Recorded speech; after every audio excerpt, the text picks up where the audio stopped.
آج ہم محرم پر بات کر رہے ہیں، اور محرم کا مہینہ سال کا پہلا مہینہ تو ہے ہی، لیکن اس کے ساتھ ساتھ اس کی اپنی ایک شان ہے، اپنی ایک خصوصیت ہے، یہ انتہائی عظمت کا حامل ہے۔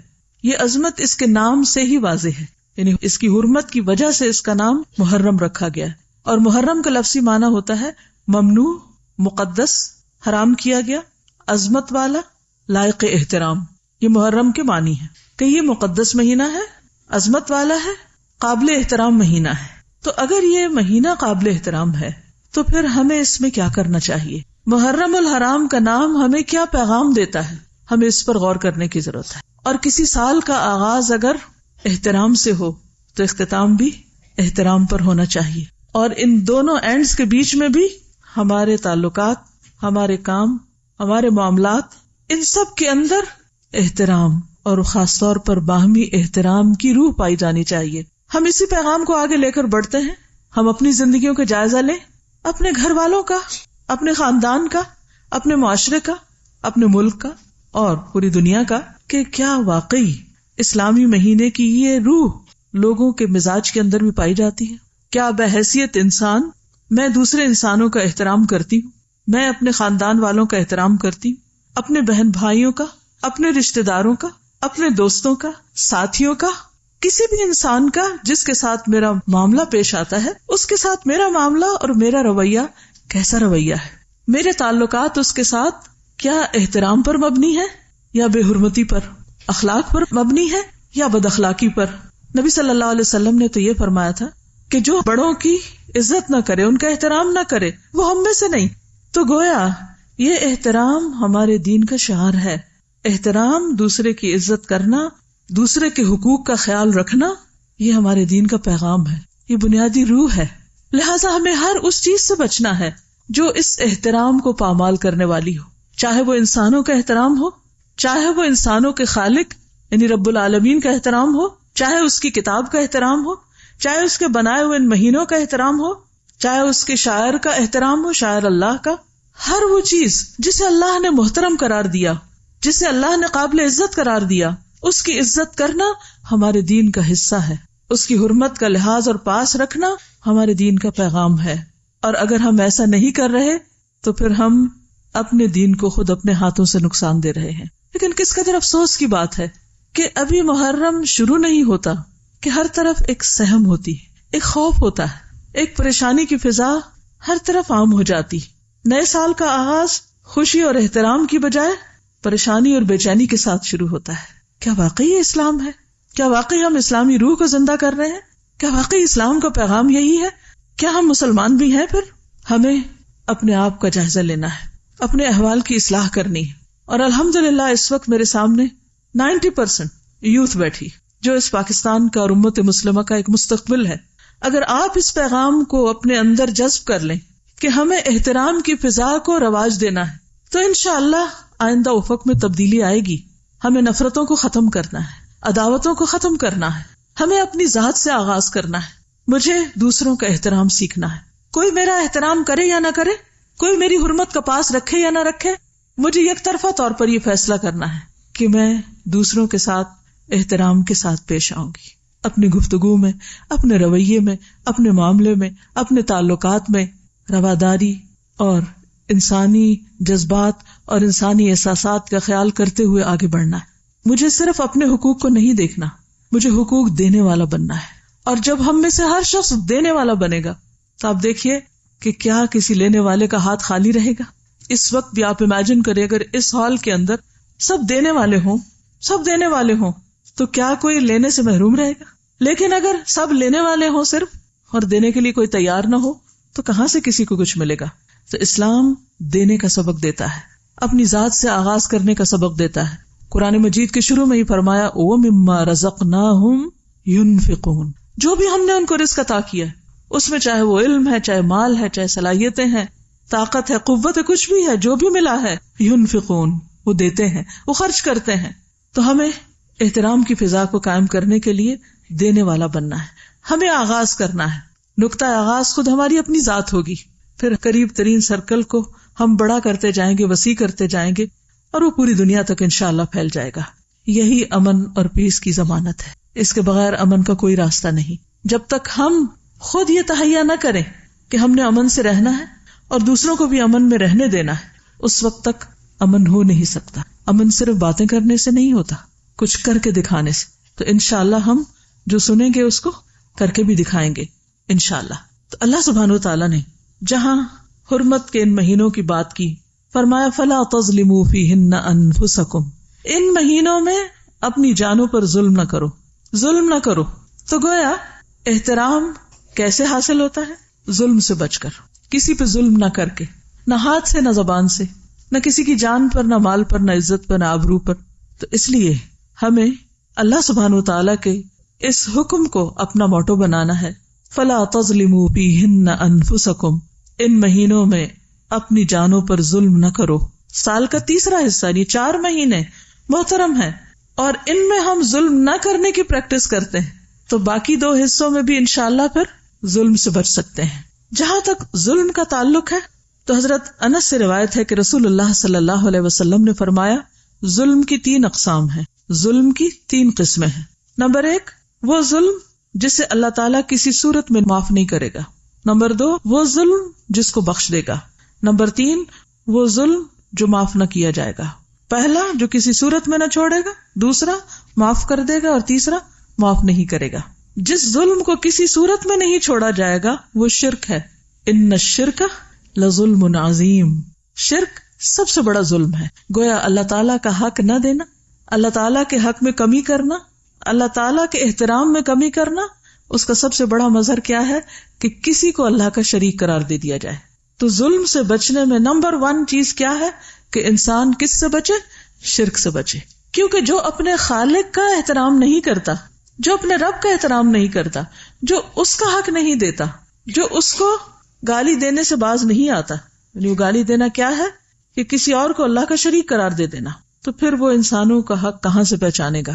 اس لیے اللہ سبحانہ وتعالیٰ نے شرک کو ظلم عظیم کہا ہے. ان الشرک لظلم عظیم، وہ ظلم جسے اللہ تعالیٰ بخش دیں گے وہ اللہ اور بندے کے درمیان ہے، یعنی اللہ کا حق کی عبادت نہ دینا.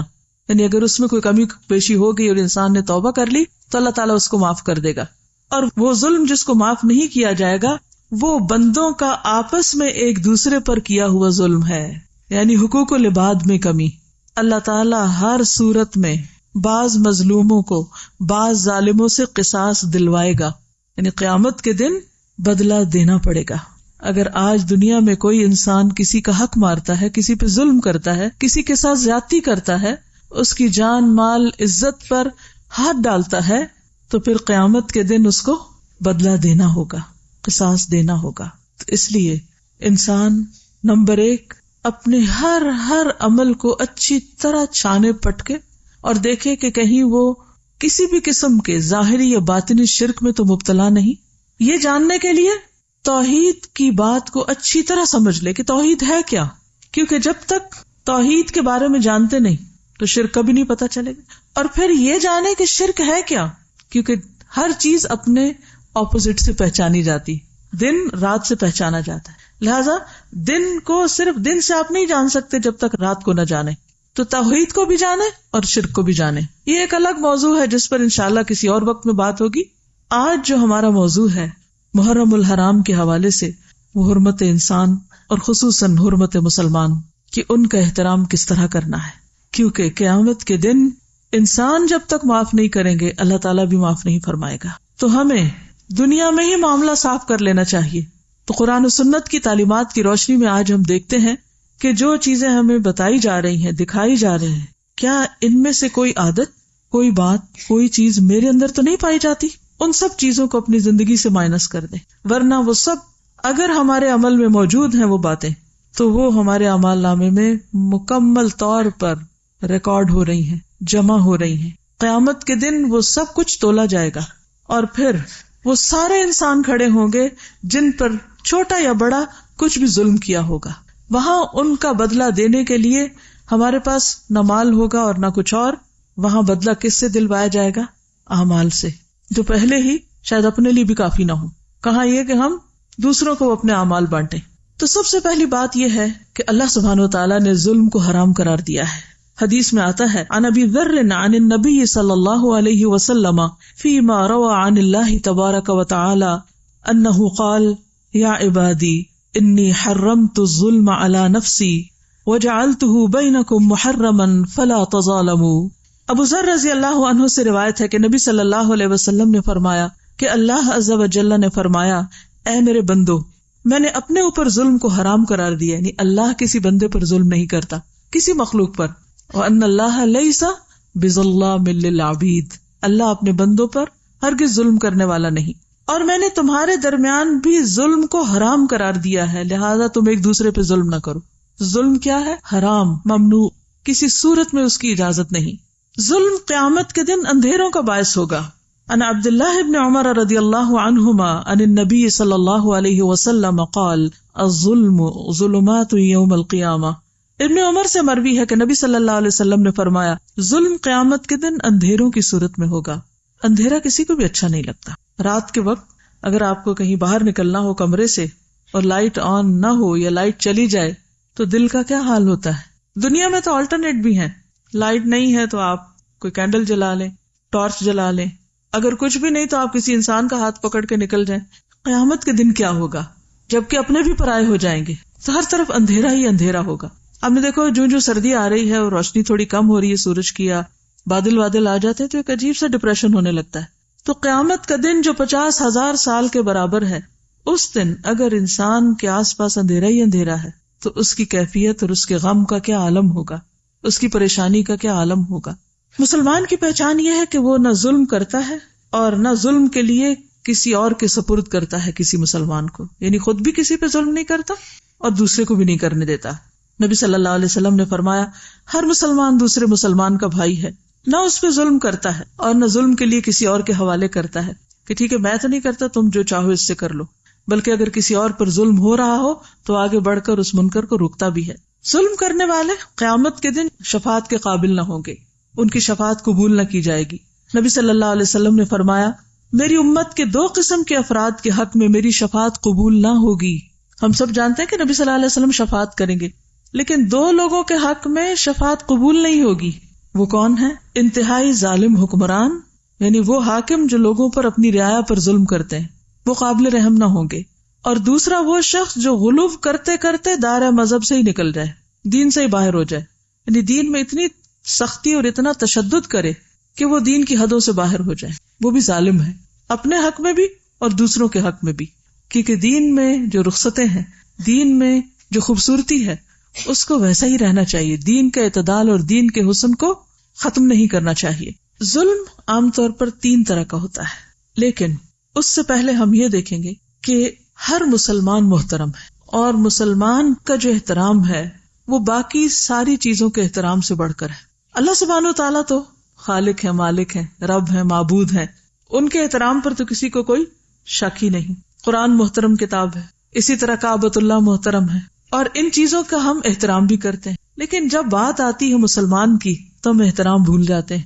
تو اس سلسلے میں نبی صلی اللہ علیہ وسلم نے فرمایا، عبداللہ بن عباس کہتے ہیں کہ آپ نے کعبہ کی طرف دیکھا، کعبہ بیت اللہ، کیا کہتے ہیں اس کو؟ بیت اللہ الحرام۔ اس کے ارد گرد جو مسجد ہے اس کو کیا کہتے ہیں؟ مسجد الحرام۔ حرام کا معنی مقدس، ممنوع۔ عام طور پر لوگ اس کی طرف پاؤں کر کے لیٹتے بھی نہیں، کچھ اس کی طرف پیٹ نہیں کرنا چاہتے۔ کتنا محبوب ہے، کتنا محترم ہے، کتنا تقدس ہے اس کا، چومتے ہیں جا کر اس کو، سب جانتے ہیں نا اس کا احترام۔ نبی صلی اللہ علیہ وسلم نے کعبہ کی طرف دیکھا اور فرمایا، تجھے مرحبا ہو، تو کتنا عظیم ہے، تیری حرمت کتنی عظیم ہے۔ لیکن ایک مومن کی حرمت اللہ کے ہاں تیری حرمت سے زیادہ عظیم ہے۔ اللہ کے نزدیک بندہ مومن کی حرمت کعبہ کی حرمت سے بھی زیادہ ہے۔ کبھی ہم نے کسی انسان کو اتنے احترام سے دیکھا؟ اللہ نے تیری ایک چیز حرام کی اور مومن کی 3 چیزیں حرام کی، ایک اس کا خون، دوسرا اس کا مال، اور تیسرے یہ کہ اس کے بارے میں برا گمان کیا جائے۔ گمان کو بھی حرام قرار دیا۔ ہر سوچئے ہم جو ہر وقت دوسروں کے بارے میں منفی باتیں سوچتے رہتے ہیں، کوئی حق ہے، کوئی جواز بنتا ہے، ہم سمجھتے ہیں صرف جان، مال اور عزت ہی محترم ہے، اس کے بارے میں برا گمان بھی منع ہے۔ اجتنبوا کثیرا من الظن، بہت زیادہ گمان سے پرہیز کرو۔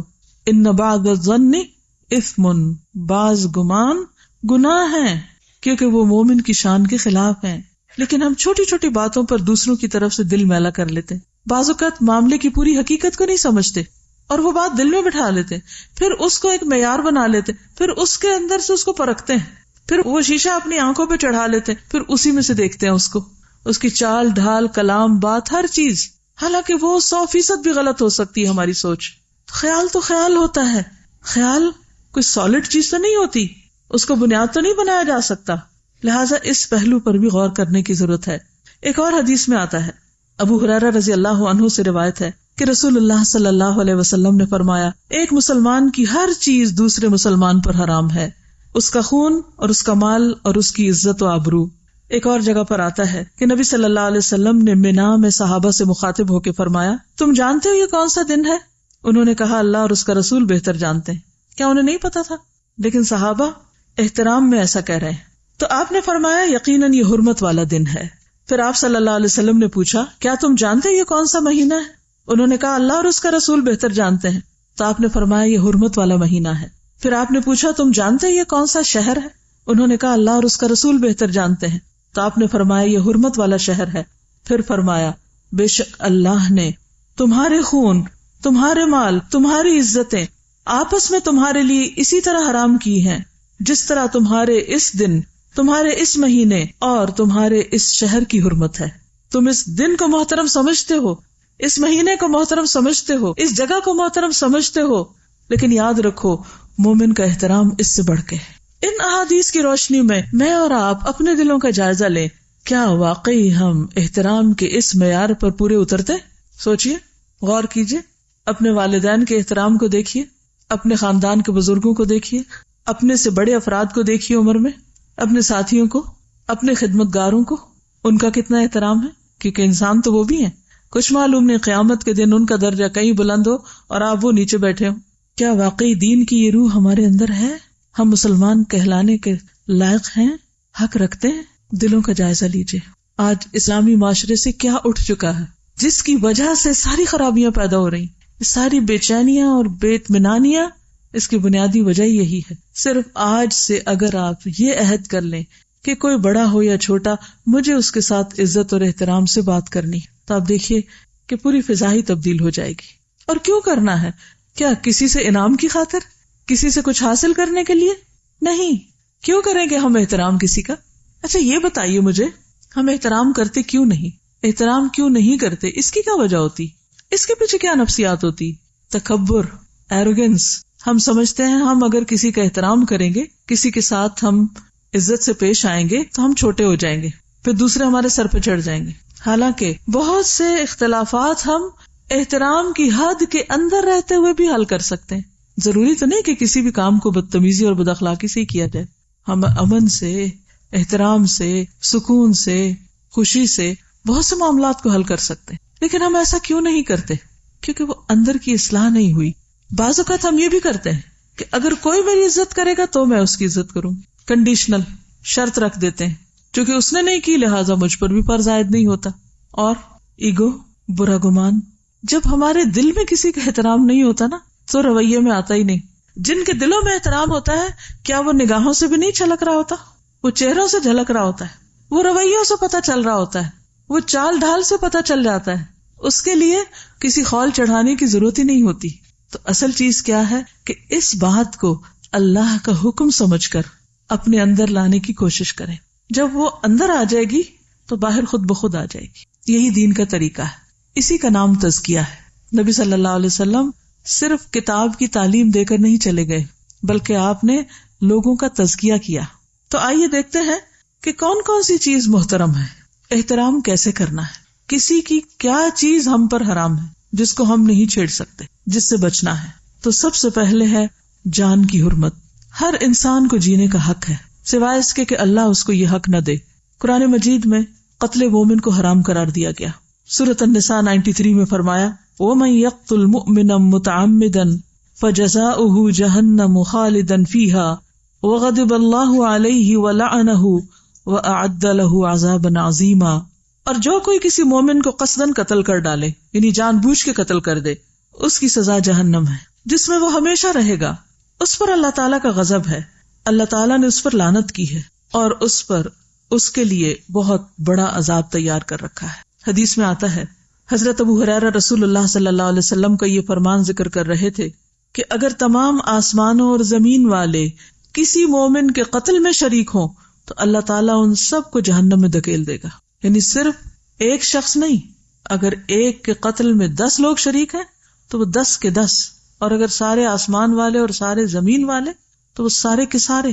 پتہ کیا چلتا ہے کہ ایک مومن کی جان اس قدر قیمتی ہے اللہ کے نزدیک کہ اس کے بدلے میں وہ سب کو سزا دے سکتا ہے اگر وہ اس کے جان لینے میں شریک ہو. آج آپ دیکھیے کہ ہمارے معاشرے میں کتنی چھوٹی چھوٹی باتوں پر قتل ہو جاتے ہیں، مثلا جائیداد، خاندانی دشمنیاں، چھوٹی سی بات سے غصے میں فلیئر اپ ہو جانا، اور شک کی بنیاد پر، کھیل میں ہار جیت پر قتل ہو رہا ہے، غیرت کے نام پر، بعضوں کو صرف شک کی بنیاد پر، گمان کی بنیاد پر، تعصبات کی بنیاد پر، مذہبی بنیادوں پر، حسد کی وجہ سے. کسی دن کا کوئی اخبار اٹھا لے بغیر کسی امتیاز کے، کوئی اخبار کسی بھی دن کا قتل کی خبر سے خالی نہ ہوگا. اور بتا رہی ہے کہ میاں بیوی میں جھگڑا ہوا، بیوی نے 6 ماہ کی بچی کو چھت سے اٹھا کے پھینک دی. ان گنت کہانیاں ہیں قتل کی، حالانکہ اللہ کے نزدیک اتنا بڑا جرم، اور پھر خصوصاً بے گناہ کا قتل. رسول اللہ صلی اللہ علیہ وسلم ایک خطبے میں فرما رہے تھے، امید ہے کہ ہر ایک گناہ اللہ تعالیٰ معاف فرما دے گا سوائے اس شخص کے جو کسی مومن کو جان بوجھ کر قتل کر دے، یا جو شخص کفر کی حالت میں مرے. اور قیامت کے دن سب سے زیادہ مفلس وہ شخص ہوگا کہ جو بہت سی نیکیاں لے کر آئے گا لیکن اس کے ساتھ ساتھ اس نے کسی کو گالی دی ہوگی، کسی پہ تہمت لگائی ہوگی، کسی کا مال کھایا ہوگا، کسی کا خون بہایا ہوگا، کسی کو مارا ہوگا. سب لوگوں کو اس آدمی کی نیکیاں دے دی جائیں گی، اور اگر اس کی نیکیاں ان کے حقوق کی ادائیگی سے پہلے ختم ہو گئیں تو ان لوگوں کے گناہ بھی اس آدمی پہ ڈال دیے جائیں گے، پھر اس کو جہنم میں ڈال دیا جائے گا. وہ صرف اپنے گناہوں کی سزا نہیں بھگتے گا بلکہ اس کے ساتھ ساتھ باقی سب کے گناہوں کی سزا بھی بھگتے گا جن پر اس نے دنیا میں ظلم کیا تھا. حدیث میں آتا ہے نبی صلی اللہ علیہ وسلم نے فرمایا، اس ذات کی قسم جس کے قبضے میں میری جان ہے، مومن کا قتل کرنا اللہ کے نزدیک تمام دنیا کے تباہ ہونے سے زیادہ ہے. سوچئے اس بات کو، یعنی تمام دنیا کا زوال، تمام دنیا کا ختم ہو جانا. اللہ نے دنیا میں کیا کچھ بنایا ہوا، سمندر ہے، پہاڑ ہے، دریا، درخت، طرح طرح کے پھل، بے شمار نعمتیں، آپ گن نہیں سکتے دنیا میں جو کچھ ہے. لیکن اللہ نے یہ سب کچھ کس کے لیے بنایا؟ انسان کے لیے بنایا. اور اگر انسان کو کوئی ختم کر دے تو باقی چیزوں کی کیا ویلیو ہے؟ کچھ بھی تو نہیں. لہٰذا پوری دنیا کا زوال ایک طرف اور مومن کا قتل ایک طرف، اتنا سنگین اور بڑا جرم. قتل کرنا تو جرم ہے ہی، مسلمان بھائی پر اسلحہ لہرانا بھی منع ہے. حدیث میں آتا ہے رسول اللہ صلی اللہ علیہ وسلم نے فرمایا، جب مسلمان اپنے بھائی پر اسلحہ لہرائے یعنی مثلا تلوار ہے تو اٹھائے، یا چاقو دکھائے، یا کوئی بندوق کی نالی اس کی طرف پھیرے، تو فرشتے ہمیشہ اس پر لعنت کرتے رہتے ہیں یہاں تک کہ وہ اس کو نیام میں داخل کر لے، یعنی واپس ڈال لے. یعنی کسی کی طرف اسلحے کے ساتھ پوائنٹ آؤٹ کرنا جو ہے وہ بھی منع ہے. کہا یہ کہ اٹھا کے کسی کو کچھ مار دے کو. اچھا، اس کو کیوں منع کیا گیا؟ اس پر کیوں لعنت کی گئی؟ یعنی اسلحے کو لہرا کے کسی کو ڈرانا یا اس کی طرف اس کا رخ کرنا، کچھ پتا نہیں کہ کس وقت غلطی سے ہی گولی چل جائے، یا شیطان اس کو صرف کھیل کھیل میں دکھاتے ہوئے دوسرے پہ جا مارنے کی دعوت دے. خوف زدہ کرنا بھی منع ہے. میں جانتی ہوں ایک ایسی ماں کو جس کا تڑپ تڑپ کر برا حال تھا، اور اس کی وجہ صرف یہی تھی کہ دوست اکٹھے تھے، ان کے پاس اسلحہ تھا اور وہ صرف جوک کر رہے تھے، اور اسی میں گولی چل گئی اور بچہ فوت ہو گیا. اور اس ماں کو کسی پل کسی پہلو قرار نہیں آ رہا تھا کہ یہ کیا ہو گیا. وہ جانے والا تو چلا گیا، لیکن لواحقین پیچھے جتنا تڑپتے ہیں اس تکلیف کا بھی آپ اندازہ کیجیے. اور اس میں انٹینشن نہیں تھی، قتل خطا تھا، لیکن کیا تھا؟ اس حدیث سے لا علمی کہ مذاق میں بھی یا کسی بھی طرح آپ لہراؤ بھی نہیں، نکال کے کسی کو ڈراؤ بھی نہیں. آج کل بچوں کے ٹوائز بھی بعض اوقات ایسے ہوتے ہیں، واٹر گنز جو ہیں ان میں پانی بھر کے ایک دوسرے کے اوپر پھینکتے رہتے ہیں، اور وہ اسی کی پریکٹس ہوتی رہتی ہے. موویز ایسی دیکھتے ہیں، گیمز ایسی ہیں کہ جس میں باقاعدہ بیٹھ کے وہ سب کچھ اسکرین کے اوپر ہر وقت خون دیکھ رہے ہیں. تو آپ دیکھیے کہ جب اتنا کرائم دیکھا جاتا ہے تو پھر ذہن مسخ ہو کے رہ جاتے ہیں، اور پھر ان کرائمز کو کرتے وقت جھجک ہی نہیں ہوتی، حیا ہی نہیں ہوتا، کوئی خوف ہی نہیں ہوتا. بعض اوقات مائیں بچوں کی طرف جو بھی چیز ہاتھ میں ہوتی، چوری ہو، کینچی ہو، چمٹا ہو، کچھ ہو، کوئی سلائی ہو، اس سے بھی وار کرتی رہتی، اور بعضوں کو چھٹ بھی جاتا ہے، تو اس سے بھی بچنا چاہیے. ابن عباس سے روایت ہے کہ نبی صلی اللہ علیہ وسلم نے فرمایا لوگوں میں سب سے زیادہ مبغوض اللہ کے ہاں 3 لوگ ہیں، سخت ناپسندیدہ۔ نمبر 1 حرم میں ظلم کرنے والا، نمبر 2 اسلام میں جاہلیت کا طریقہ تلاش کرنے والا، اور نمبر 3 کسی شخص کا خون ناحق طلب کرنے والا، یعنی کسی شخص کے پیچھے پڑنے والا کہ وہ ملے تو اس کو مار ڈالے۔ ایسا شخص جو صرف تلاش ہی کر رہا ہو، بات کرتا ہے ٹارگٹ کلنگ، یعنی کچھ لوگوں نے اس کو ایک مذاق بنایا ہوا ہے یا ایک کھیل بنایا ہوا ہے، یا کچھ لوگوں کو اپنے ٹارگٹ پہ رکھا ہوتا ہے کہ فلاں فلاں کو مار ڈالنا ہے، اور اس کے لیے وہ راستے تلاش کرتے رہتے ہیں۔ تو ایسا شخص بھی اللہ کا انتہائی ناپسندیدہ شخص ہے کہ جو کسی کو مارنے کے درپے ہو۔ بے جا خون جنت کے دروازے پر رکاوٹ بن جائے گا۔ جندب بن عبداللہ سے روایت ہے کہ رسول اللہ صلی اللہ علیہ وسلم نے فرمایا اگر کسی میں یہ ہمت ہو کہ وہ اپنے اور جنت کے مابین مسلمان آدمی کے خون کی ایک لب بھی حائل نہ ہونے دے، جسے وہ مرغی کے ذبح کرنے کی طرح بے قیمت سمجھ کر بہا دے، تو وہ ایسا کرے، کیونکہ وہ جب بھی جنت کے کسی دروازے پر جائے گا تو اس خون کو اپنے اور جنت کے مابین بطور آڑ پائے گا۔ یعنی قتل تو قتل ہے، کسی کا خون بہانا، یعنی اس کو زخمی کر کے اس کا خون بہانا جو ہے، یہ بھی جنت اور اس کے بیچ میں رکاوٹ ڈال دے گا۔ تو جہاں سے بھی انٹر ہونا چاہے گا دروازہ بند ہو جائے گا، یا کوئی چیز بیچ میں آئے گی کہ وہ انٹر نہیں ہو سکے گا۔ آپ نے بازو کا دیکھا ہوگا نا، وہ کارڈ سوائپ کر کے آپ نکل جاتے ہیں، تو اگر کارڈ میں ذرا سی بھی کوئی خرابی آئی، اسکریچ آ جائے، تو آپ کارڈ سوائپ کرتے رہتے ہیں لیکن آپ کے لیے دروازہ نہیں کھلتا۔ آپ دوسری طرف سے انٹر ہونا چاہتے ہیں، تیسری اور ٹرین جا رہی ہوتی ہے اور آپ پریشان ہوتے ہیں کہ میں پیچھے رہ رہا ہوں۔ اس لیے کسی کے ساتھ کسی بھی قسم کی زیادتی حرام ہے، قتل حرام ہے، اسلحہ لہرانا باعث لعنت ہے، اور اسی طرح کسی کے قتل کے درپے ہونا اور اس چیز کو سوچنا یا کہنا یہ بھی ناپسندیدہ ہے۔ آپ نے دیکھا ہوگا کہ بعض اوقات تکیہ کلام کے طور پر لوگ کہتے ہیں I'll kill you، سنا کبھی آپ نے؟ اس سے بھی بچیے، کیونکہ اگر آپ دن میں 10 دفعہ یہ کہہ رہے ہیں تو آپ کے اعمال نامے میں لکھا جا رہا ہے، اور بعض لفظ ہم جب بار بار بولتے ہیں تو کیا ہوتا ہے، لاشعور میں چلے جاتے ہیں، اور پھر بعض اوقات انسان اچانک ایسی کوئی غلطی کر بیٹھتا ہے کہ جس کا وہ سوچتا نہیں ہے، اسے سوچا نہیں ہوتا، لیکن اسے وہ بھول چکا ہوتا ہے کہہ کے کہ میں یہ کہتا رہا ہوں۔ اب جتنی بار بھی اس نے ایسا کہا وہ سب اس کا لکھا ہوا ہے، اس کے دل پہ اترا ہوا ہے، اس کے حافظے میں گیا ہوا ہے، اور ایک وقت وہ شعور میں اٹھ کر ایکشن میں ڈھل گیا ہے۔ تو اس لیے اپنی لغت سے، اپنی زبان سے، اپنی گفتگو سے ایسے تمام الفاظ غصے میں بھی نہ بولے جائیں کہ جو کسی وقت عمل میں ڈھل جائے۔ کہتے نا واچ یور ورڈ، اپنے الفاظ کا خیال رکھیں کیونکہ وہ ایکشن بن جاتے ہیں۔ اس قسم کے جتنے بھی الفاظ ہیں جیسے گو ٹو ہیل یا کوئی بھی گندے لفظ جس کے اندر ایک تکلیف دہ یا اذیت والی بات پائی جاتی، تو ہنسی مذاق میں بھی نہیں کرنے چاہیے۔ یہ نہیں سوچنا چاہیے کہ یہ تو ہمارے فرینک ہونے کی علامت ہے، ہم ایک دوسرے کو کچھ بھی کہہ سکتے ہیں، یہ کوئی بہادری نہیں کہ ہم ایک دوسرے کو کچھ بھی کہہ سکتے ہیں۔ اس میں آپ دیکھیے کہ جیسے اسپیڈی ڈرائیونگ ہے، آپ تیز رفتار گاڑی چلاتے ہیں، کیئرلیس ڈرائیونگ کرتے ہیں، کوئی بھی کام کیئرلیسلی کرتے ہیں، اپنی کسی ڈیوٹی کو پوری طرح پورا نہیں کرتے، اور اس کے نتیجے میں آپ کسی مثلاً گٹر کا ڈھکن نہیں لگاتے اور جان چلی جاتی ہے، تو آپ ذمہ دار ہیں۔ طریقہ کوئی بھی ہو سکتا ہے، وہ غفلت ہو، وہ جان بوجھ کے کرنا ہو، کیئرلیسنس ہو، ہر حال میں انسانی جان کا احترام لازم ہے۔ یہاں تک اگر آپ میں سے کوئی کچھ آ کے کہنا چاہے، موسٹ ویلکم۔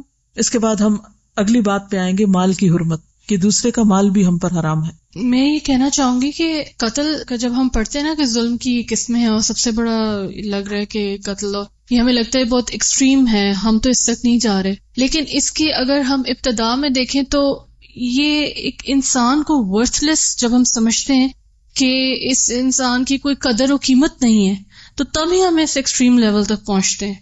اور اس سے پہلے تک کی جتنی بھی قسمیں ہیں انسانوں کا جب ہم احترام نہیں کرتے، اس کے پیچھے وجہ صرف یہی ہے کہ ہم کسی کو قابل قدر ہی نہیں سمجھتے، ایسے لگتا ہے جیسے سمجھنے سے آری ہو گئے ہیں بالکل۔ اور یوتھ میں جو لیک آف رسپیکٹ میں دیکھ رہی ہوں، اس کی وجہ مجھے یہ نظر آتی ہے کہ جو لوگ دوسروں کا احترام کرتے ہیں وہ بس سافٹ اسپوکن ہوتے ہیں، ان کے ساتھ واپسی جو ریسیپروکل رویہ رکھا جاتا ہے وہ کافی ڈومینیٹنگ قسم کا ہوتا ہے، اور ان کے انسلٹنگ ٹون ہوتی ہے، وہ سمجھتے ہیں کہ یہ اتنا ویک بندہ ہے تو اب اس کے ساتھ جس طرح مرضی ہم کر لیں۔ تو وہ ایک ریئیکشن کے طور پہ جب وہ دیکھتے ہیں کہ یہ تو کوئی ایسی چیز ہے کہ جس کے خلاف ہمیں یہ چیز سہنی پڑے گی. اسٹرانگ نظر آنے کے لیے بھی روڈنس کی جاتی ہے. تو بیسیکلی جو ہمیں جو چیز سمجھنے کی ضرورت ہے پھر وہ یہی ہے کہ ہر انسان کی کم از کم اتنی ویلیو دے دیں جتنی ویلیو ہم اپنے آپ کو دیتے ہیں. وہ شخص مسلمان ہی نہیں ہو سکتا جو دوسرے کے لیے وہ نہ چاہے جو اپنے لیے چاہتا ہے. دوسروں کو قتل کرنے کے علاوہ ہمیں خود کو بھی قتل کرنے کی اجازت نہیں. بعض اوقات لوگ غصے میں آ کے جذبات میں آ کر سوئسائڈ کی کوشش کرتے ہیں اور سمجھتے ہیں کہ اگر ہم نے خود کو ختم کر لیا تو سارے مسائل کا حل مل جائے گا، حالانکہ وہ حل نہیں. زندگی ایک بہت بڑی نعمت ہے، ہر لمحہ قیمتی ہے، جو پوری دنیا کی دولت خرچ کر کے بھی آپ واپس نہیں لے سکتے. اگر ضائع ہو جائے تو ہم یہ کہاں سے کہہ سکتے ہیں کہ I'm sick and tired of my life. قتل کی ایک اور قسم اپنے ہی بچوں کو قتل کر دینا. اللہ سبحانہ وتعالیٰ قرآن مجید میں فرماتے ہیں لا تقتلوا اولادکم خشیۃ املاق. مفلسی کے ڈر سے اپنی اولاد کو قتل نہ کرو. ابارشن کے نئے نئے طریقے ایجاد ہونے کی وجہ سے بعض اوقات صرف اس لیے کسی بچے کو دنیا میں آنے سے روک دیا جاتا ہے یا آنے سے پہلے قتل کر دیا جاتا ہے کہ وہ ہمارے ساتھ رزق میں شریک ہوگا یا ہم اس کو کھلائیں گے کہاں سے، گویا رازق ہم خود بن گئے. تو قتل کسی بھی درجے پر ہو، چاہے اپنا ہو، چاہے کسی بچے کا ہو، جنین کا ہو یا کسی انسان کا ہو، مرد کا ہو یا عورت کا، بڑے کا ہو یا چھوٹے کا، سب کی جان محترم ہے. نیکسٹ ہے مال کی حرمت. ان ابی حمید الساعدی ان رسول اللہ صلی اللہ علیہ وسلم قال لا يحل لامرئ ان يأخذ مال اخیہ بغیر حقہ وذلك لما حرم اللہ مال المسلم علی المسلم. ابو حمید ساعدی رضی اللہ عنہ سے روایت ہے کہ رسول اللہ صلی اللہ علیہ وسلم نے فرمایا کسی شخص کے لیے اپنے کسی بھائی کا مال ناحق لینا جائز نہیں.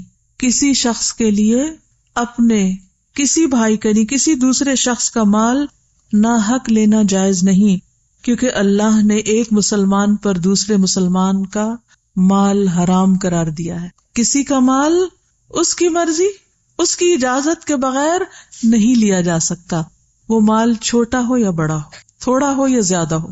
بعض اوقات ہم یہ سوچ کر کہ اچھا چھوٹی سی چیز ہے، کسی کا پین ہی ہے، مثلا ہم جلدی میں ہوتے ہیں، بعض اوقات کہیں سائن کرنے پڑتے، ذرا 1 سیکنڈ کے لیے پین دیں، لیا، سائن کیے اور پین بند کر کے واپس اپنی جیب میں، جس کا ہے اس کو نہیں دیا، اور وہ منہ دیکھ رہا ہے کہ اب میں مانگوں تو بدلحاظ کہلاؤں گا.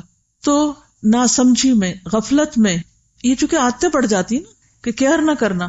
اور پھر اگر کوئی مانگ بیٹھے، بعض اوقات کسی سے ادھاری چیز لیتے، اگر وہ مانگ بیٹھے تو اس کو مائنڈ کر جاتے کہ تم اتنے بخیل ہو. تو کسی کے لیے بھی یہ جائز نہیں کہ وہ اس کی رضامندی، اس کی خوشی کے بغیر اس کی کوئی بھی چیز لے. یعنی اگر کسی کی کوئی چیز استعمال کے لیے بھی لینی ہے تو اس سے اجازت لینی چاہیے. مثلا کسی شخص نے اپنی چیزیں رکھی ہوئی ہیں، آپ کو ضرورت پڑ جاتی ہے ان میں سے کوئی چیز لینے کی، تو اخلاق کا تقاضا کیا ہے کہ آپ پہلے اجازت لیں کہ کیا میں آپ کا یہ کاغذ اٹھا سکتا ہوں، یہ ٹشو لے سکتا ہوں. ہم دوسروں کے مال کو اپنا حق سمجھ کے بعض اوقات استعمال کرتے ہیں، جو کہ درست نہیں. ایک اور حدیث میں آتا ہے، نبی صلی اللہ علیہ وسلم نے فرمایا مسلمان وہ ہوتا ہے جس کی زبان اور ہاتھ سے دوسرے مسلمان محفوظ رہیں. مومن وہ ہوتا ہے جس کی طرف سے لوگوں کو اپنی جان اور مال کا امن ہو. یعنی کسی کے مومن ہونے کی پہچان کیا کہ میرا مال اس کے پاس محفوظ ہے، کچھ نہیں ہوتا. انسان اس کی طرف سے بے خوف ہو کہ یہ میرے مال میں کچھ نقصان دے گا.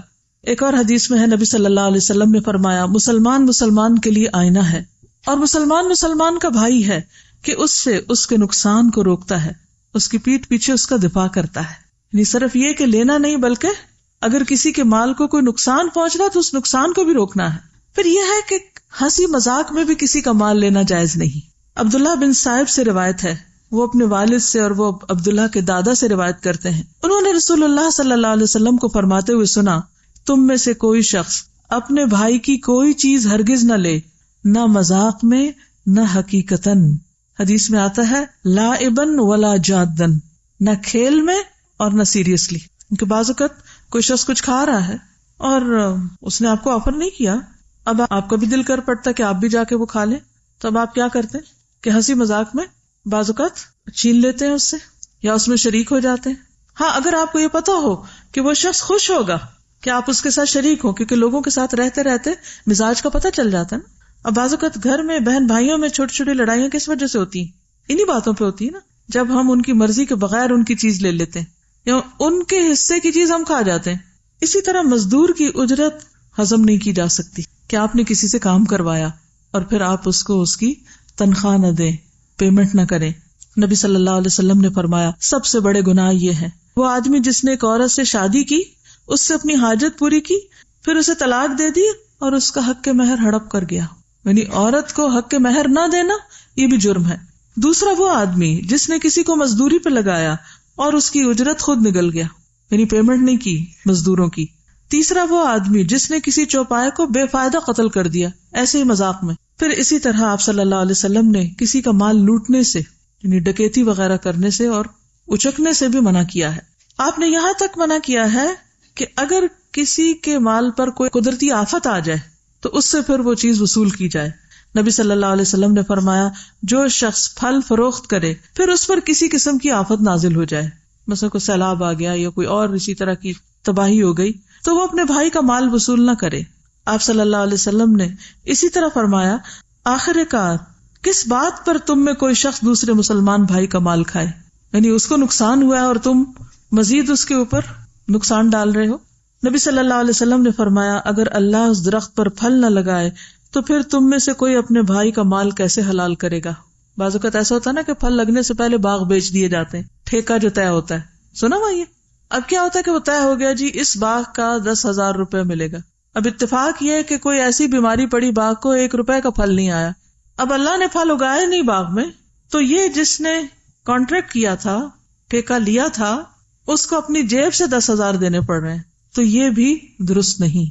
ابو سلمہ رضی اللہ عنہ سے روایت ہے حضرت سعید نے فرمایا میں نے نبی صلی اللہ علیہ وسلم کو یہ فرماتے ہوئے سنا ہے کہ جو شخص ناحق کسی زمین پر ایک بالشت بھر قبضہ کرتا ہے اس کے گلے میں زمین کا وہ ٹکڑا 7 زمینوں سے توق بنا کر اس کے اندر ڈالا جائے گا. صرف ایک بالشت ناحق زمین پہ قبضہ، اس کی سزا قیامت کے دن کیا ہوگی؟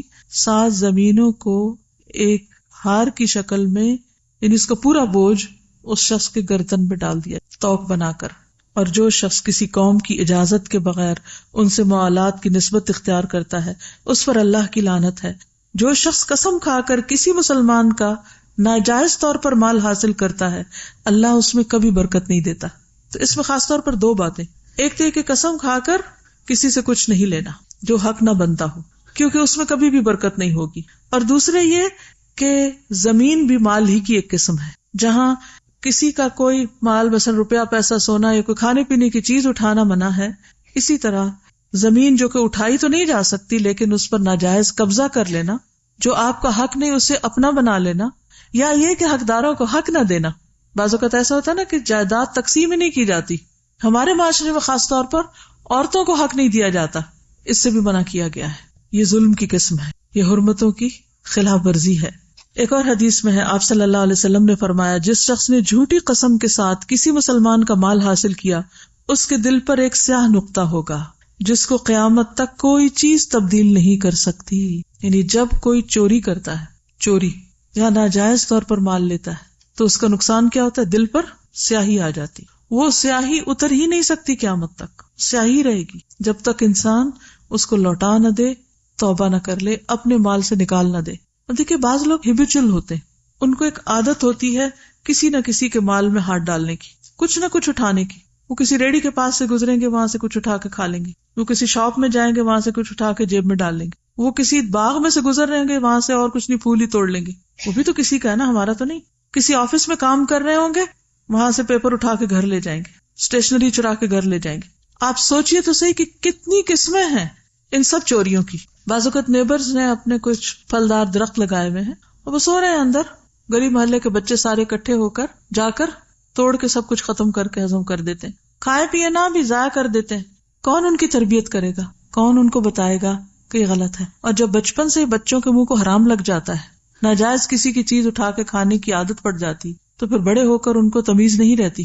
ہر ماں کے اوپر لازم ہے کہ بچہ جب اسکول سے آئے تو اس کا بیگ الٹ دے، اور جو چیز خود خرید کے نہیں دی اس کو واپس کرنے کی تلقین کرے، اسے اٹھا کر پھینک دے، وہ اس کے مال میں شامل نہ ہونے دے. اس کو وہ اس سے اس طرح ڈرائے جیسے آگ کے ٹکڑے سے ماں ڈراتی. بچہ جب آگ کے اوپر ہاتھ لگانے لگتا تو ماں کھینچ لیتی ہے، اسی طرح ہاتھ کھینچ لے کہ یہ تو تمہاری چیز ہی نہیں ہے، یہ کیسے اٹھا لی. ایک اور حدیث میں آتا ہے رسول اللہ صلی اللہ علیہ وسلم نے 2 جمرات کے درمیان، یعنی حج کے موقع پر 2 جمرات کے درمیان فرمایا جس شخص نے جھوٹی قسم کے ساتھ کسی مسلمان کا مال حاصل کیا وہ اپنا ٹھکانہ آگ میں بنا لے اور حاضر غائب کو بتا دے. آپ نے 2 یا 3 بار یہی بات فرمائی. ایک اور حدیث میں آتا ہے جو شخص جھوٹی قسمیں کھائے تاکہ کسی کا مال جو اس کے ذمہ واجب ہے اس کو ہضم کر لے یعنی واپس نہ کرے تو وہ اللہ سے اس حال میں ملے گا کہ اللہ اس پر ناراض ہوگا.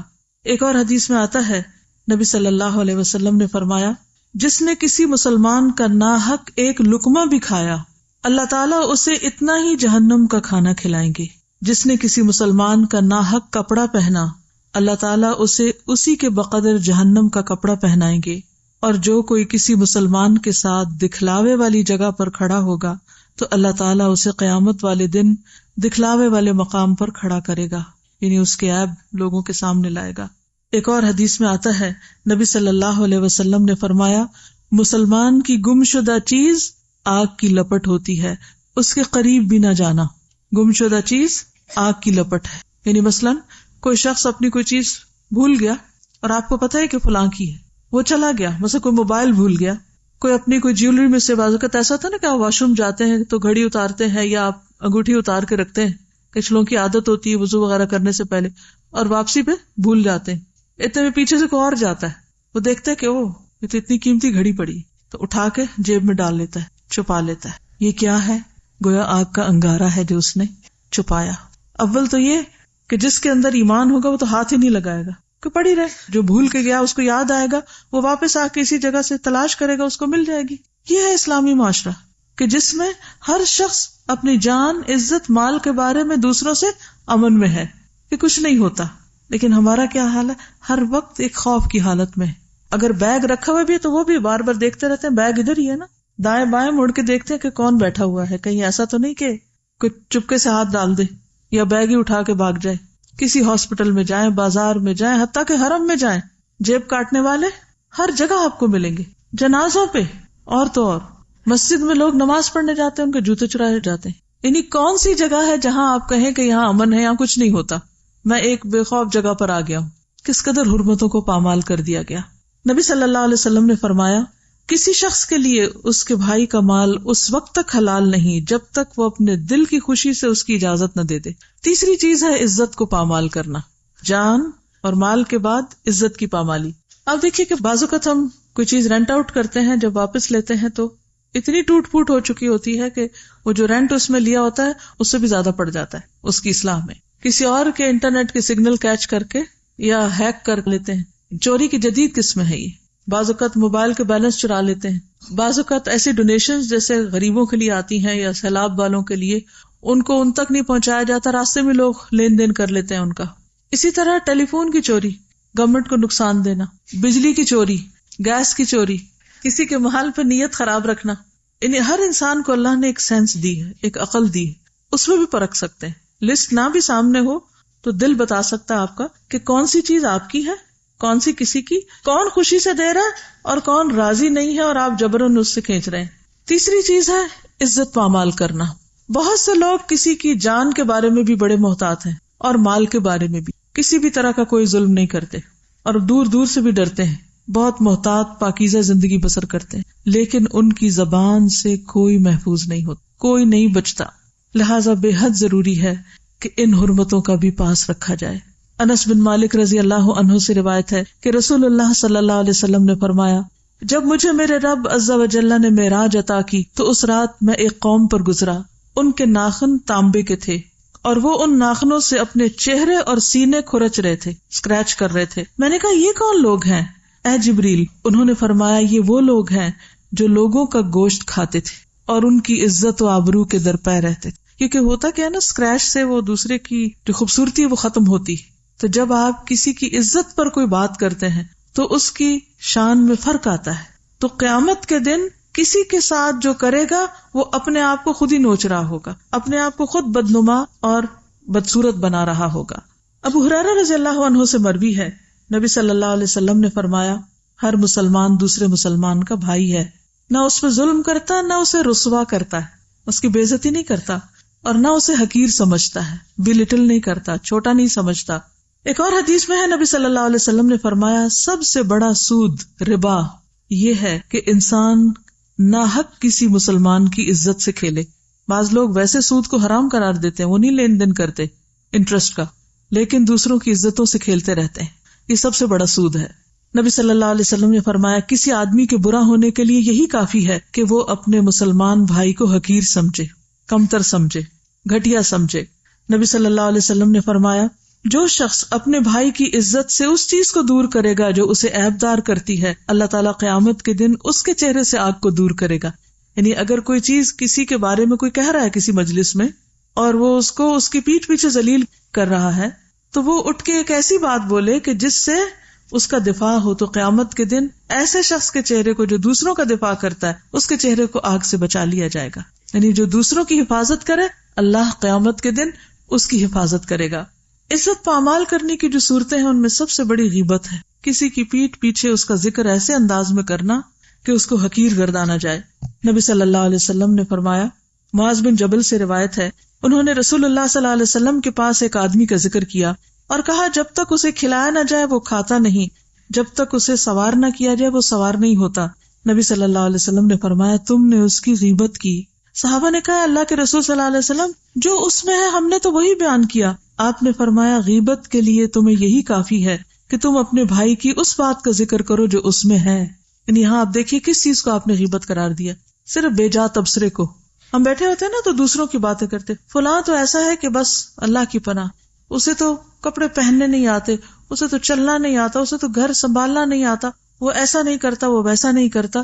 یہ سب باتیں غیبت میں شمار ہوتی. یعنی آپ تیسرے شخص سے یہ ذکر کر رہے ہیں اسی سے ہی کر لیں جس کے اندر وہ خامی ہے تاکہ وہ اپنے آپ کو سنوار لیں. تو غیر ضروری طور پر لوگوں کو ڈسکس کرنا اور خصوصاً ایسے انداز میں ڈسکس کرنا جس سے ان کی شان یا عزت میں کمی ہو، یہ ناپسندیدہ ہے. آپ دیکھیے کہ گھروں میں لڑائیاں کیوں ہوتی؟ ماں اور بیٹے میں بعض اوقات لڑائی ہو جاتی. کیوں؟ کیونکہ بیوی بیٹے کے کان ماں کے خلاف بھر رہی ہوتی، یعنی اپنی ساس کے خلاف میاں کو باتیں کیے جا رہی ہوتی. یا پھر بیٹا گھر آتا ہے اور بہو کسی کام کو لگی ہوئی ہے تو ماں اس کے پاس بیٹھ کر سارے دن کی شکایتیں بہو کی لگا رہی. اب نتیجہ کیا ہوگا؟ میاں کا موڈ آف ہو جائے گا. جب وہ اٹھے گا اپنی بیوی کو دیکھے گا تو اس کو سخت بری نظر آئے گی.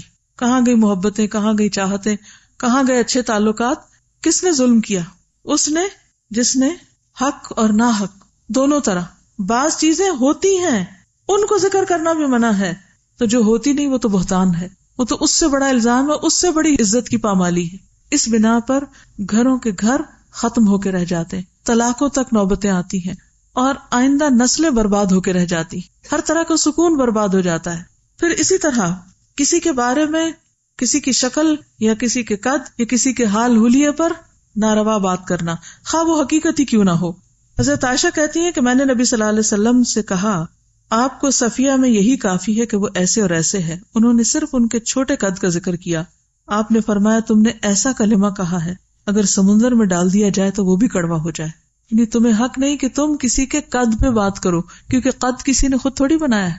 خصوصاً آپ دیکھیں کہ جب رشتوں کا لین دین ہوتا ہے اس وقت لوگ ایک ایک عضو کو ڈسکس کر رہے ہوتے ہیں. بھویں ایسی ہیں اور ناک ایسا ہے اور دانت ایسے ہیں اور چال ایسی ہے اور قد اتنا ہے اور جسم ایسا ہے. ٹھیک ہے اگر آپ نے کسی کی ڈسکرپشن دینی ہے تو جہاں ضرورت ہے متعلقہ شخص کو دیجئے، لیکن بھری محفلوں میں کسی کو ڈسکس کرنے کا تو کچھ بھی جواز نہیں. پھر اسی طرح آپ صلی اللہ علیہ وسلم کے سامنے کسی کی نقل اتاری گئی.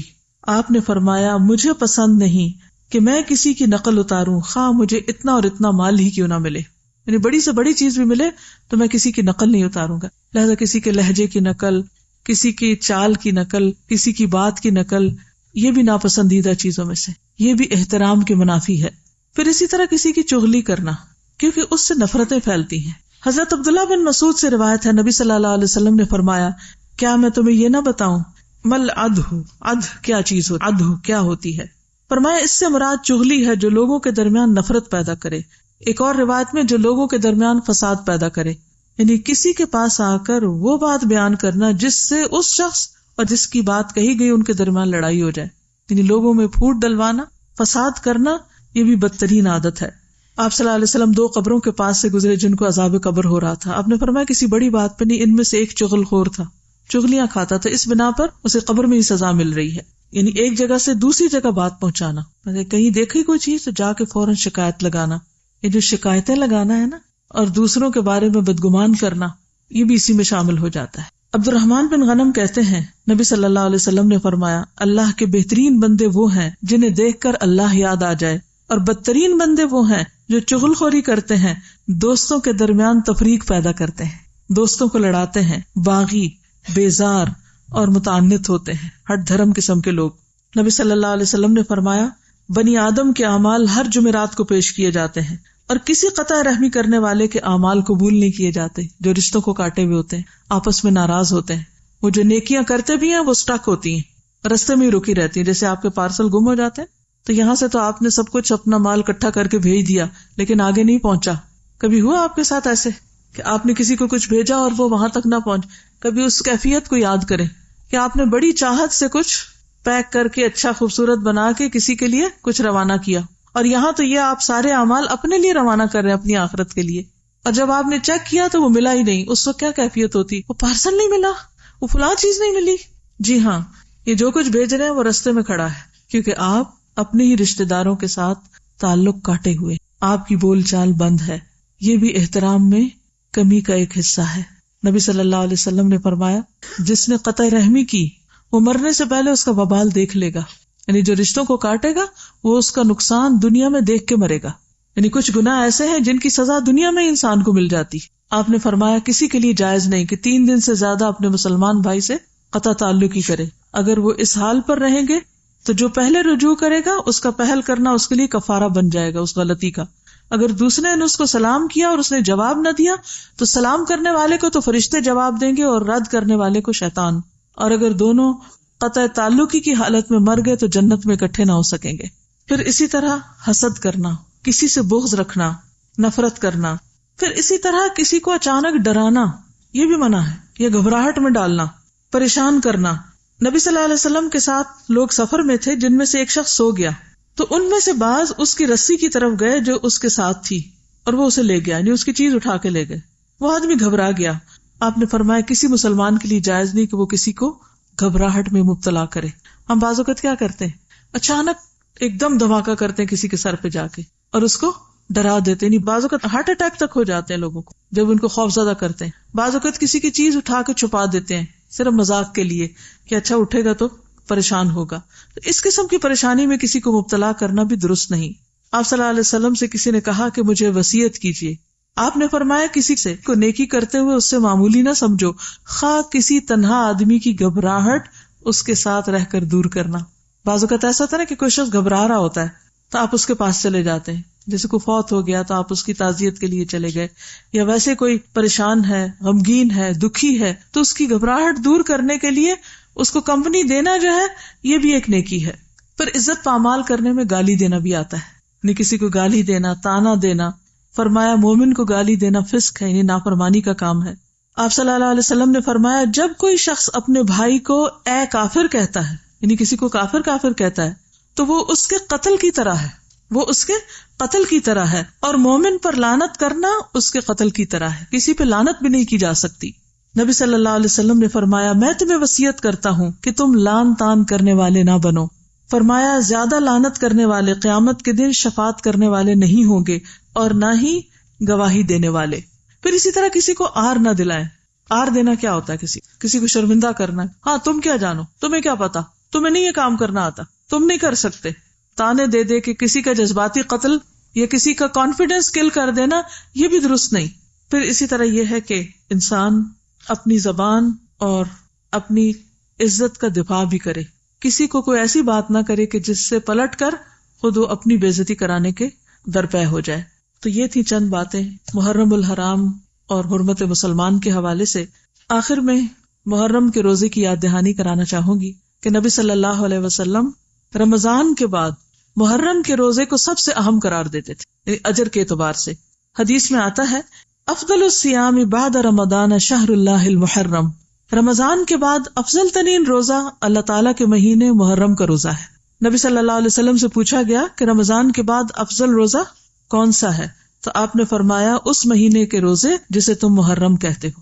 جیسے آپ دیکھیے کہ رمضان کے آخری عشرے کی راتیں، ذوالحج کے پہلے 10 دنوں کے سارے نیک اعمال خصوصاً تکبیرات، اور محرم کے روزوں کا خصوصی اجر و ثواب۔ رمضان کے بعد روزے کے اعتبار سے اجر و ثواب سب سے زیادہ محرم میں ہے. پھر روزوں کے دن آ رہے ہیں الحمدللہ. خصوصاً عاشورہ کا روزہ. عاشورہ کہتے ہیں 10ویں دن کو. عاشورہ کا معنی ہوتا ہے 10واں دن. عام طور پر لوگ سمجھتے ہیں کہ عاشورہ کا دن حضرت حسین کی وجہ سے بہت اہم ہے، حالانکہ حضرت حسین رضی اللہ تعالیٰ عنہ کی شہادت کا واقعہ آپ کی وفات کے تقریباً 50 سال بعد پیش آیا. عاشورہ جو ہے وہ واقعہ کربلا کے ہونے سے پہلے سے ہی محرم اور محترم ہے، عظمت کا حامل ہے. ٹھیک ہے. اور جب مسلمانوں پر رمضان کے روزے فرض نہیں تھے تو محرم کے روزے فرض تھے، یعنی محرم میں رکھے جاتے تھے. خصوصاً عاشورہ کا روزہ فرض تھا. لیکن جب رمضان کے روزے فرض ہو گئے تو عاشورہ کی فرضیت ختم ہو گئی. عبداللہ بن عباس کہتے ہیں کہ میں نے رمضان کے بعد عاشورہ کے روزوں سے بڑھ کر کسی اور روزوں کا اس قدر اہتمام کرتے ہوئے نبی صلی اللہ علیہ وسلم کو نہیں دیکھا. یعنی محرم کے پہلے دنوں میں روزے اور خصوصاً 10ویں تاریخ کا روزہ. اور آپ نے فرمایا کہ یہ روزہ جو ہے عاشورہ کا پچھلے 1 سال کے گناہوں کا کفارہ ہے. اب جو لوگ ذوالحج میں نہیں رکھ سکے ان کے لیے پھر ایک موقع آ گیا ہے. اللہ تعالیٰ کی خاص رحمت ہے. ایام جاہلیت میں قریش بھی عاشورہ کا روزہ رکھتے تھے، نبی صلی اللہ علیہ وسلم بھی رکھتے تھے. پھر ہجرت مدینہ کے بعد بھی آپ نے یہ روزہ رکھا اور صحابہ کو بھی رکھنے کا حکم دیا. لیکن جب رمضان کے روزے فرض ہو گئے تو آپ نے اس روزے کو نفلی قرار دیا کہ جو رکھنا چاہے رکھ لے، جو نہ رکھے نہ رکھے. جب آپ مدینہ تشریف لائے تو یہود بھی یوم عاشورہ کا روزہ رکھتے تھے. آپ نے پوچھا تم کیوں روزہ رکھتے ہو یہ؟ تو انہوں نے جواب دیا یہ عظمت والا دن ہے. اس دن اللہ تعالیٰ نے حضرت موسیٰ اور ان کی قوم کو نجات دی تھی اور فرعون اور اس کی قوم کو غرق کیا تھا. تو حضرت موسیٰ نے بطور شکر اس دن کا روزہ رکھا تھا، اس لیے ہم بھی یہ روزہ رکھتے ہیں. آپ نے فرمایا موسیٰ سے تمہاری نسبت ہم زیادہ قریب ہیں، اس لیے نبی صلی اللہ علیہ وسلم نے خود بھی روزہ رکھا اور صحابہ کو بھی حکم دیا کہ وہ روزہ رکھیں. لیکن آپ نے ایک اپنی خواہش کا اظہار کیا کہ یہود کی مشابہت سے بچنے کے لیے ایک کی بجائے 2 روزے رکھے جائیں، یعنی 9 اور 10 کا یا پھر 10 اور 11 کا روزہ. آپ نے فرمایا جب اگلا سال آئے گا تو ہم انشاءاللہ 9 تاریخ کا روزہ بھی رکھیں گے، لیکن اس سے پہلے ہی آپ کی وفات ہو گئی. تو 10 کے ساتھ 9 کا افضل ہے، لیکن اگر کسی وجہ سے 9 کا نہ رکھا جا سکے تو 10 سے 11 کو ساتھ ملا لینا چاہیے. یہ پیمفلٹ اس وقت آپ سب کی خدمت میں میری طرف سے تحفہ ہے اور مجھے امید ہے کہ انشاءاللہ آگے بھی آپ تحفہ دینے والے ہوں گے. اور اس میں خصوصی طور پر جو معلومات ہیں روزے کے حوالے سے یا محرم کے احترام کے حوالے سے یا محرم کی تاریخ کے حوالے سے، ان کو آپ دوسروں کے ساتھ بھی شیئر کیجیے، کیونکہ بعض اوقات محرم میں جو واقعات بعد میں ہوئے ہیں ان کا تذکرہ اتنا زیادہ ہو جاتا ہے کہ اس کی اصل تاریخی حیثیت مدھم ہو جاتی. اس کے ساتھ ہی یہ بات بھی یاد رکھیے کہ ایک نیا سال آیا ہے اور بہت جلد پھر اپنے اختتام کو جا پہنچے گا. جس طرح پچھلے سالوں میں بہت سبق گزر گیا، اس سال کا ریزولوشن کیا ہوگا، کیا کرنا ہے ہم کو؟ نمبر 1 پچھلے سال سے اس سال کو بہتر بنانا ہے، اور نمبر 2 احترام کرنا سیکھنا ہے، حرمتوں کی پاسداری کرنی ہے. مومن کی حرمت کعبے کی حرمت سے زیادہ ہے، دوسروں پر احترام کی نظر. اب سوال یہ پیدا ہوتا ہے کہ اگر دوسرے غلطی کریں تو پھر ہم کیسے احترام کریں؟ ہم یہی اپنے آپ کو جسٹیفیکیشن دیتے ہیں نا، فلاں چور ہے، فلاں غلط کام کرتا ہے، فلاں ایسا برا ہے، ایسا ہے ایسا ہے. ہم کیسے اس کا احترام کریں؟ وہ انسان تو ہے، وہ کچھ بھی ہے، وہ انسان تو ہے. نبی صلی اللہ علیہ وسلم تشریف فرما تھے کہ ایک جنازہ گزرا تو آپ جنازے کے احترام میں کھڑے ہو جاتے. تو لوگوں نے کہا یہ کسی یہودی کا جنازہ ہے. آپ نے فرمایا کہ کیا وہ انسان نہیں؟ تو کوئی کچھ بھی ہو، کسی مذہب، کسی ملت، کسی اخلاق، کسی کردار کا شخص، لیکن انسانیت کے درجے میں بحیثیت انسان اس کا احترام لازم ہے. ہاں اگر اس نے اللہ کی کوئی نافرمانی کی ہے یا اس پر کوئی حد جاری ہوتی ہے تو وہ اپنی سزا کو پہنچ جائے گا. ہم نہ جج ہیں، نہ حاکم ہیں، اور نہ ہمارے ہاتھ میں قانون ہے کہ ہم دوسروں کے اوپر فیصلے کریں، فتوے سنائیں ان کو، یا ان کی برائیاں اچھالیں، یا ان کی عزت پامال کریں، یا ان کو ذلیل و رسوا کریں، یا ہم کسی بھی قسم کا ججمنٹل رویہ اختیار کریں. لہٰذا بے حد ضروری ہے کہ ہر انسان کو انسان ہونے کے حیثیت اور ناطے سے قابل احترام گردانے. اگر وہ آپ کے ساتھ کوئی زیادتی کر بھی جائے تو معاف کرنا سیکھیں، کیونکہ درگزر کیے بغیر آپ احترام نہیں کر سکیں گے. دوسروں کو حق دیں، اپنا حق اللہ کے ذمے کر دیں. اگر کوئی ہمارا حق ہمیں نہیں دیتا تو اللہ کی ذات موجود ہے. کوئی کسی کا حق چھینے گا تو اللہ تعالیٰ قیامت کے دن اس سے کئی گنا بڑھا کر واپس لوٹائے گا، اور حرمتوں کا بھی قصاص ہے. لہذا احترام کا کلچر پیدا کرنا. کس کو رواج دینا ہے؟ احترام کے کلچر. جس سے بھی بات کریں احترام سے، چیخنے چلانے سے پرہیز کریں، بری زبان استعمال کرنے سے پرہیز کریں، غلط قسم کے تکیے کلام اپنی لغت سے نکال دیں۔ اللہ کرے کہ ہم واقعی اگلے سال میں اچھے اخلاق اپنائیں، اچھے انسان بن جائیں۔